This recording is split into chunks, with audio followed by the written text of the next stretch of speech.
خدا جانے۔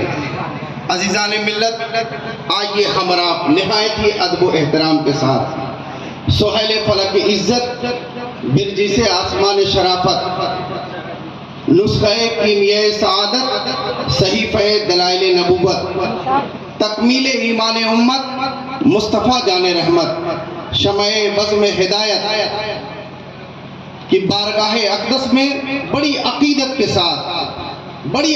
کے ساتھ وہ عمل میں شرکت کر لیں جو عمل خود رب العالمین کا ہے، جو عمل نوری مخلوق کا ہے، وہ پیارا عمل ہے۔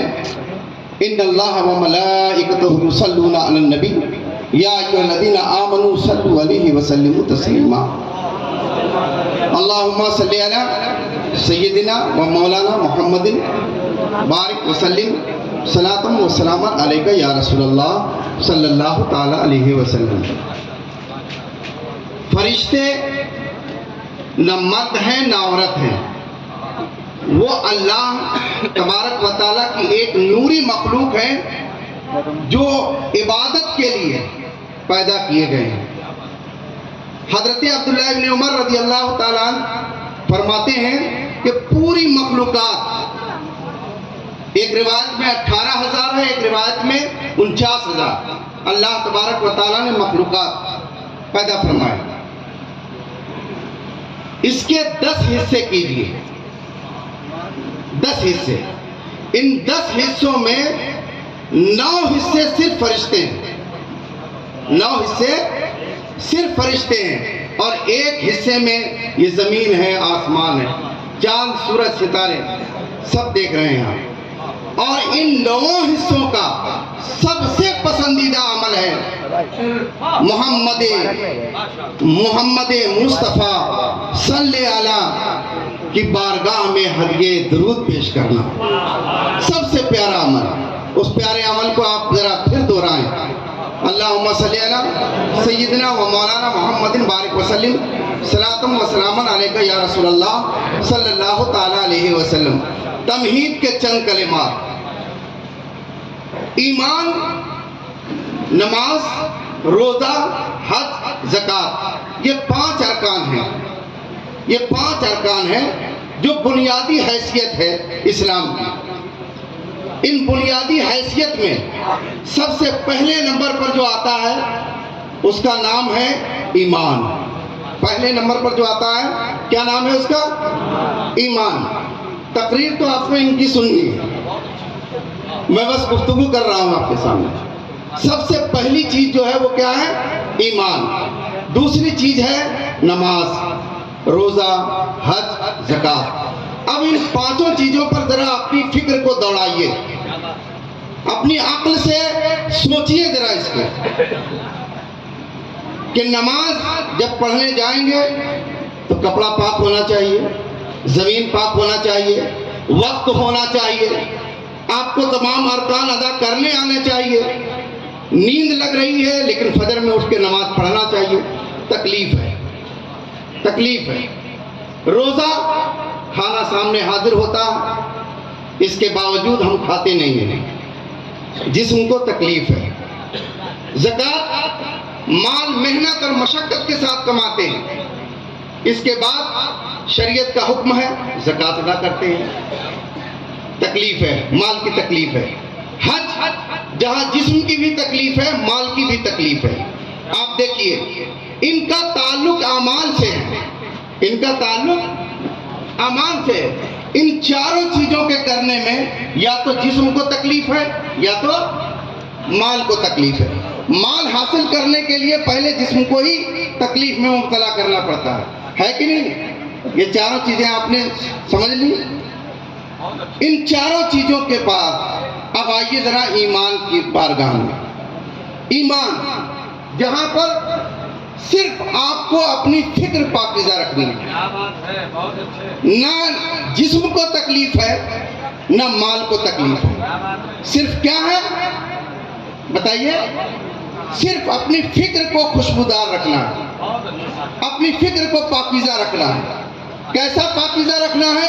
ویسا پاکیزہ رکھنا ہے جیسا قرآن میں ہے، جس طرح صاحب قرآن نبی کریم صلی اللہ علیہ وسلم نے بیان فرمایا، کیسا اس انداز کا کہ اللہ جھوٹ نہیں بول سکتا، کیسا اس انداز کا کہ رب کہ شریک کوئی نہیں ہو سکتا، کس انداز کا کہ نبی سے پیار کرو، نبی سے محبت کرو، نبی کو اس انداز میں مانو کہ خدا کے بعد ساری خدائی جن کی ہے اس کا نام محمد عربی ہے۔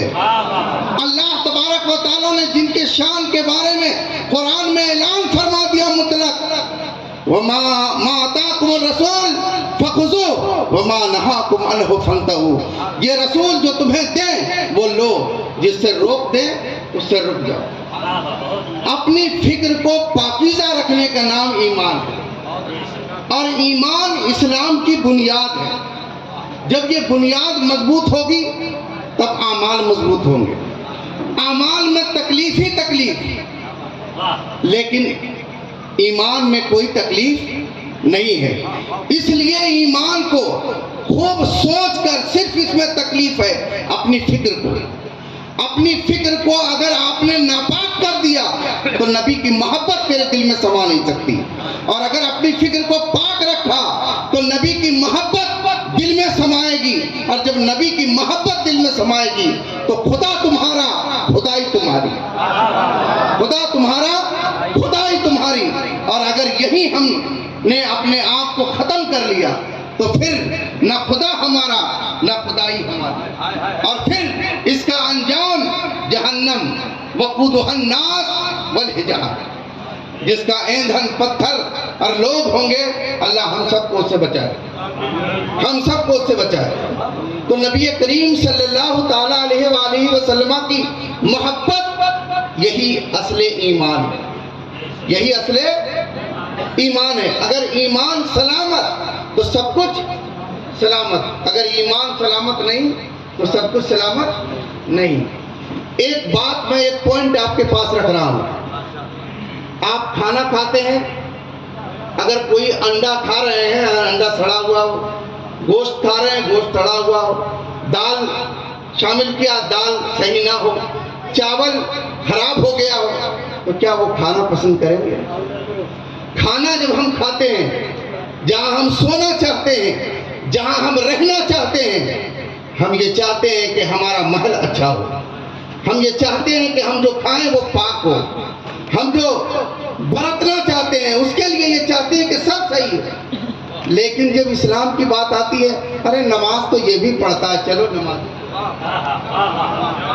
نمازی تو ہے، نہیں، نماز ان کے پیچھے نہیں ہو سکتی جو یہ عقیدہ دے دیں کہ نماز میں اگر محمد کا معاذ اللہ خیال آ جائے تو نماز نہیں ہوگی۔ معاذ اللہ خدا جھوٹ بول سکتا ہے۔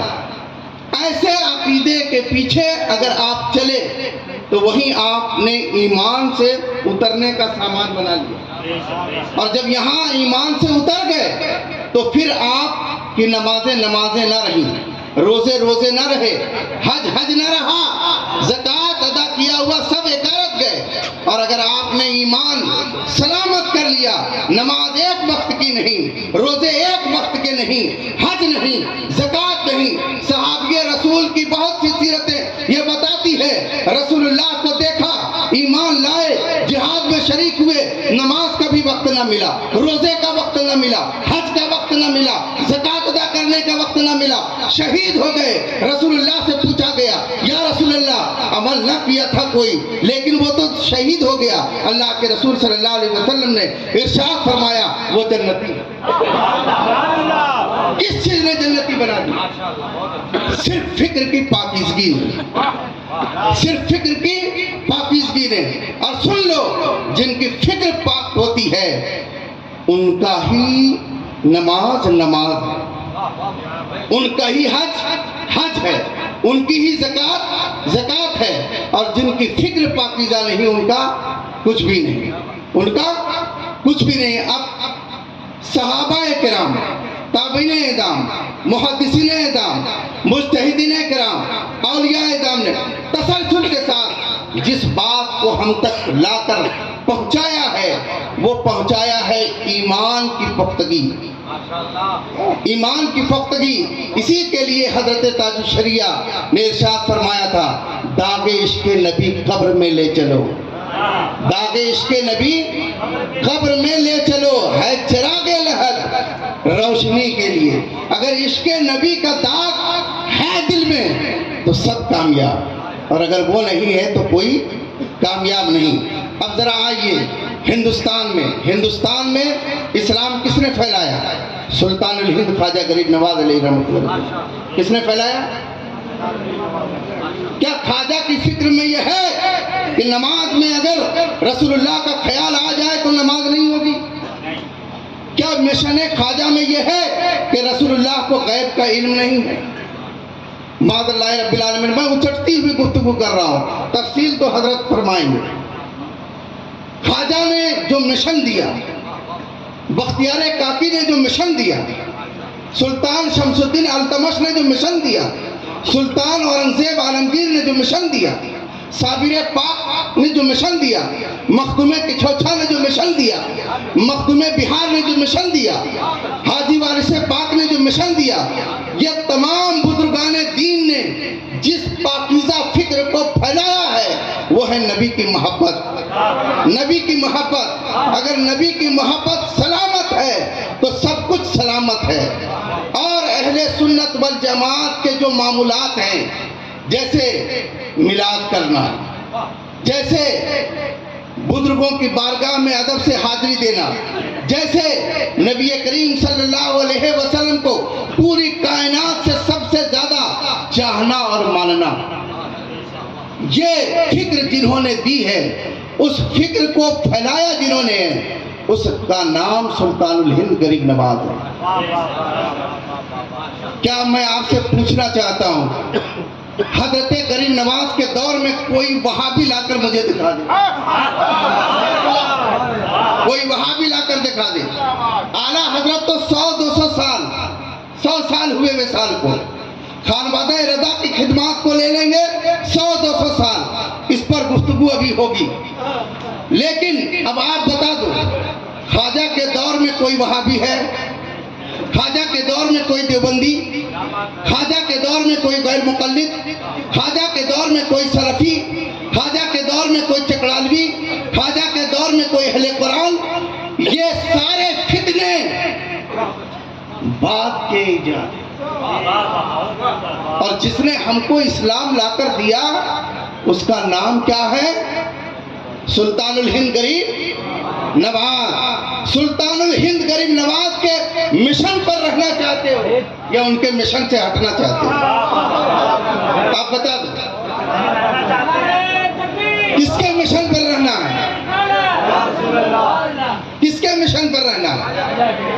خواجہ غریب نواز کے مشن سے۔ آپ بتائیے، جو خواجہ کے مشن سے ہٹائے اس جماعت کے پیچھے چلنا ہے؟ ہرگز نہیں۔ سن لو، اب میں کہنا چاہتا ہوں، جس وقت ختم نبوت کا فتنہ کھڑا کیا گیا، جس وقت علم غیب مصطفیٰ رسول اللہ کو حاصل نہیں کا فتنہ کھڑا کیا گیا، جس وقت محمد یا علی جس کا نام ہے وہ کسی چیز کا مالک و مختار نہیں کا فتنہ کھڑا کیا گیا، جس وقت یہ فتنہ کھڑا کیا گیا کہ نماز میں معاذ اللہ رسول اللہ کا خیال آ جائے تو نماز نہیں ہوگی، جس وقت یہ سارے فتنے کھڑے کیے گئے، یہ سارے فتنے، آپ بتائیے ذرا، خواجہ کے مشن سے ہٹانے والے ہیں کہ نہیں؟ خواجہ کی لائن سے اتارنے والے ہیں کہ نہیں؟ ہیں کہ نہیں؟ ہیں، بے شک ہیں۔ اب مجھے ایک جملہ کہہ لینے دیا جائے، جب یہ تمام فتنے کھڑے ہو گئے کہ خواجہ کی فکر سے ہٹانے لگے، جب یہ فتنے کھڑے ہوئے بختیار کاکی کے مشن سے ہٹانے لگے، جب یہ فتنے کھڑے ہوئے محبوب الہی کے مشن سے ہٹانے لگے، جب یہ فتنے کھڑے ہوئے مخدوم کچھوچھا کے مشن سے ہٹانے لگے، جب یہ فتنے کھڑے ہوئے مخدوم بہار کے فتنے، مخدوم بہار نے اپنے مشن کو جو دیا تھا اس مشن سے جب یہ ہٹانے لگے، تب بریلی کی ٹوٹی ہوئی چٹائی پر کوئی مسکرایا تو اس ذات کا نام اعلیٰ حضرت ہے، اس ذات